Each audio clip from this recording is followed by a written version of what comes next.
Hello दोस्तों, नमस्कार।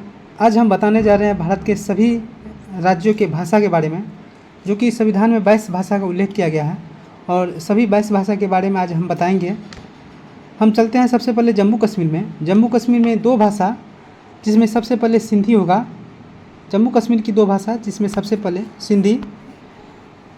सिंधी सिंधी के बाद कश्मीरी, सिंधी के बाद कश्मीरी। इसके बाद है पंजाब में। यदि हम चलते हैं तो पंजाब में पंजाबी होगा। और जब हम हरियाणा में चलते हैं तो हरियाणा में हिंदी होगा। जब हरियाणा में चलेंगे तो हरियाणा में हिंदी होगा। और इस बेल्ट के जितने भी राज्य हैं, जैसे उत्तर प्रदेश हो गया, बिहार हो गया, झारखंड हो गया, इस बेल्ट के जितने भी राज्य हैं सभी राज्यों में हिंदी भाषा बोली जाती है। जबकि बंगाल में बंगाली होगा और असम में असमिया भाषा होगा।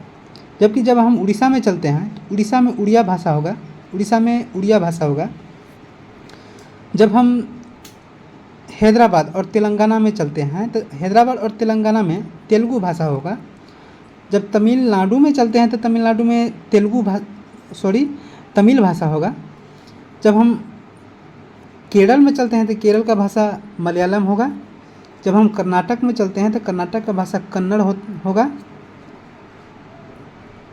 कर्नाटक में कन्नड़ भाषा होगा। जब हम महाराष्ट्र में चलते हैं तो महाराष्ट्र की भाषा मराठी होगा। और जब हम गुजरात में चलते हैं तो गुजरात की भाषा गुजराती होगा। इसमें लगभग हम 13 भाषा के बारे में जिक्र किए हैं। और जो आगे भाषा बोली गई है, इसमें 22 भाषाओं में से कुछ भाषा को अलग से जोड़ा गया है। जो इस प्रकार भाषा होगा, हम इसको अलग अलग करके बताएंगे।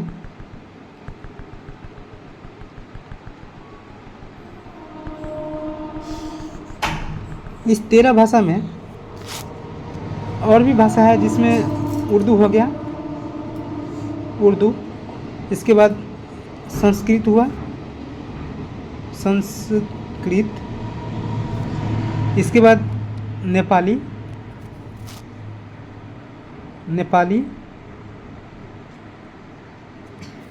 मणिपुरी, इसके बाद कोंकणी, जो कि गुजरात की भाषा गोवा की भाषा होता है कोंकणी।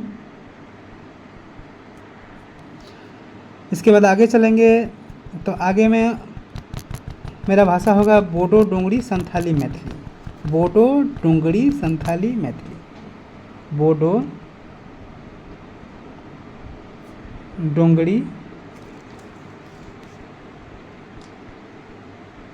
संथाली मैथिली।